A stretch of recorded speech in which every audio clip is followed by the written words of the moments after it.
কেউ খুব সুন্দর কথা বলেছে। ভগবান বলেছেন তুমি যেটা চাও সেটাই করো, তারপর যেটা আমি চাই সেটাই হয়।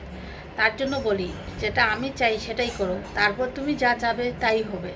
নমস্কার বন্ধুরা, আমি পম্পি সিলেটি আপনাদের সবাইকে জানাই আমার ছোট্ট একটা গল্পে স্বাগত। তো এই গল্পটা হচ্ছে কৃষ্ণ ঠাকুর আর হচ্ছে ওনার বন্ধু অর্জুনকে নিয়ে। তো কৃষ্ণ ঠাকুর একবার কী করছেন, এই কৃষ্ণ ঠাকুর আর অর্জুন ওনাদের রাজ্যে ঘুরতে বেরিয়েছেন। ঘুরতে বেরানোর সময় ওনারা ঘুরতেছেন, তখন দেখেন একজন ব্রাহ্মণ ভিক্ষা চাচ্ছেন ঘরে ঘরে। তো সেটা দেখে অর্জুনের চোখে লাগলো। তারা ঠাকুরও দেখেছেন সেটা, ভগবানও দেখেছেন সেটা, অর্জুনও দেখেছেন। দেখে অর্জুন বলতেছেন না, একজন ব্রাহ্মণ এরকম কেন ভিক্ষা করে খাবে। তাহলে উনি কী করছেন, ব্রাহ্মণকে এদিকে ওনার দিকে ডেকে আনলেন।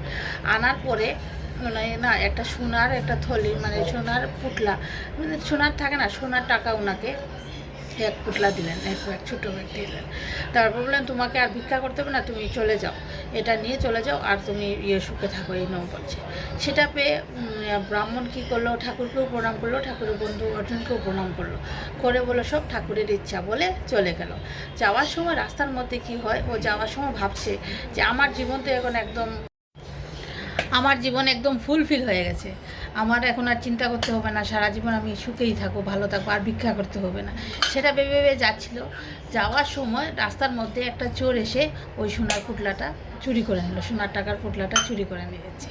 তারপরে তো ব্রাহ্মণ একদম মন খারাপ করে ঘুরে গেলেন, গিয়ে বললেন জানো, ওনার বউকে বলছেন যে না জানো, এরকম আমাকে অর্জুন টাকা দিয়েছিলেন, সোনার টাকা, সেই টাকাটা আমি নিয়ে আসছিলাম, রাস্তার মধ্যে চোর এসে চুরি করে নিয়ে চলে গেছে। তো আমাদের দুর্ভাগ্য আর পিছা ছাড়বে না, এরকম বলে গেছে। পরের দিন ব্রাহ্মণ আবার সেই ভিক্ষা করতে বেরিয়েছেন। তো সেটা দেখে অর্জুন আবার দেখলেন যে ব্রাহ্মণ আসছেন যে ভিক্ষা করতে। সেটা দেখে অর্জুন বললেন তুমি কেন আসছো আবার ভিক্ষা করতে, কালকে তোমাকে সোনার টাকা দিলাম, সেটাতে তুমি তো ভালোভাবেই থাকতে পারতা। তো তখন ব্রাহ্মণ বলল যে তুমি যেটা টাকা দিয়েছিলে সেটা রাস্তায় চোর চুরি করে নিয়ে চলে গেছে, আজকে সেই জন্য আবার আসতে হলো আমাকে, আমার তো আর টাকাটা নেই আমার কাছে থেকে, চোর চুরি করে নিয়েছে। সেটা শুনে কি করলেন অর্জুন, আবার না ওনার একটা খুব একটা দামি মুক্তো ওনাকে দিলেন, দিয়ে বললেন এটা নিয়ে যাও, এটা নিয়ে গেলে আর তোমাকে এটা দেবো, এটা অনেক দামি জিনিস, তুমি নিয়ে যাও, মূল্যবান জিনিস, তো তুমি এটা নিয়ে যাও, আর কালকে থেকে তুমি ভালোভাবেই থাকবে, আর আসতে হবে না তোমাকে।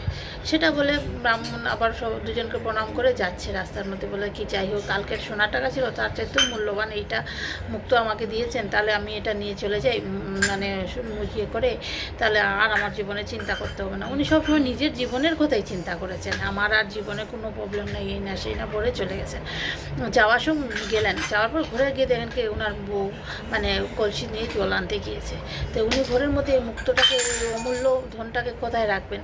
তো উনি খুঁজাতে তেমন কিছু পাননি। তো উনি কী করছেন, একটা পুরনো কলসি ছিল, সেই কলসির মধ্যে ওইটা লুকিয়ে রেখেছেন, রেখে দিয়ে উনি শুয়ে পড়েছেন।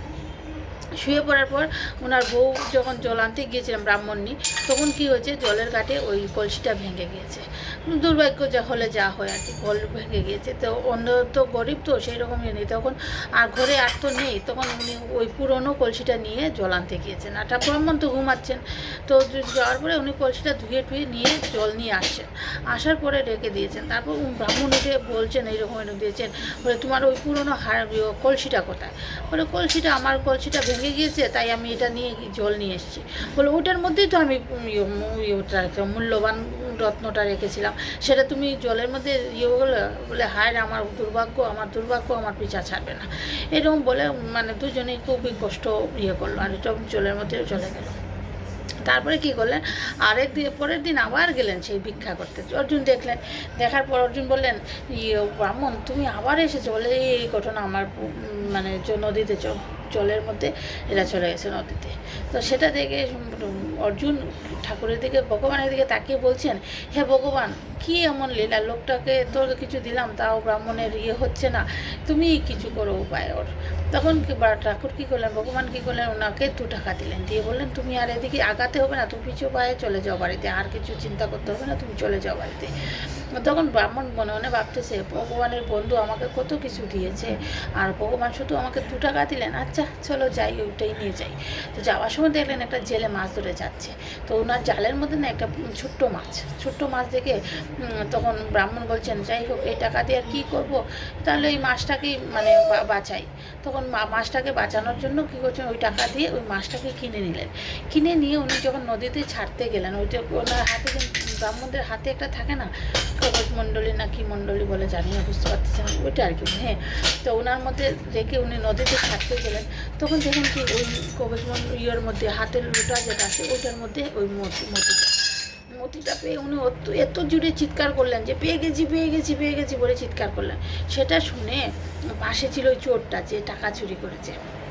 চোরটা মনে হচ্ছে ব্রাহ্মণ, মনে হয় আমাকে চিনে ফেলেছে, আমাকে তো ধরলে ফেললে শাস্তি হবে, তার চাইতে ভালো আমি ওনার টাকাটা ফেরতই দিয়ে দিই।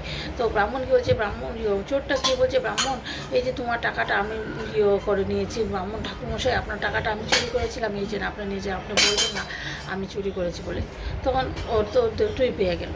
যাওয়ার পরে বাড়িতে গিয়ে ও খুশিতেই ভালো দিন কাটাচ্ছে। তখন যখন হলো তখন অর্জুন ঠাকুরকে বলছে, ভগবান এসব কী লীলা, বলে ও দেখো সব কিছু আবার ফিরে পেয়ে গেল।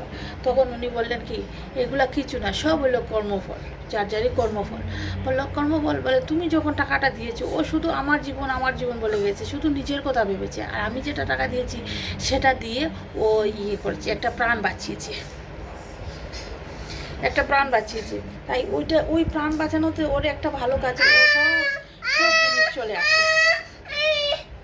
সব জিনিস আবার ফিরেছে। তাই মানে করেছে যে যদি তোমার কর্ম যদি ভালো থাকে তাহলে সব কিছু ঠিক থাকবে। একটা কর্ম যদি তুমি ভালো করো তাহলে অনেক ভালো ফল নিয়ে আসে। ছোট্ট একটা কর্মফল যদি তুমি কাউকে কোনো সাহায্য করে থাকো, কোনো করে থাকো, তাহলে দিয়ে থাকো, সেটা একটুক দিবে কিন্তু অনেক কিছু পাবে। মানে এটা আমরা যে ঠাকুরের এই ছোট গল্পটা থেকে আমরা এইটুকু বুঝি যে কর্মই সব কিছু। জীবনে পারলে একটাও ভালো কাজ করবেন, দেখবেন এই ভালো কাজ আপনাকে অনেক কিছু ভালো নিয়ে আসবে। টাকা দিয়ে সব কমানো যায় কিন্তু ভালো কাজ করা যায় না। ফল পাওয়ার জন্য একটা না একটা ভালো কাজ মানে করা দরকার। ভগবান সব লোকের আশীর্বাদ পেতে গেলে এগুলা করতে হয়। লোকের আশীর্বাদের অনেক অনেক গুণ। তাই এটাই হলো সবসময় মনে রাখবেন যে একটা ভালো কাজ করতে হবে। ধন্যবাদ। আশা করি আমার ভিডিওটা আপনাদের ভালো লেগেছে। যদি ভালো লেগে থাকে তাহলে অবশ্যই লাইক, শেয়ার অ্যান্ড কমেন্টস অবশ্যই করবেন। ধন্যবাদ।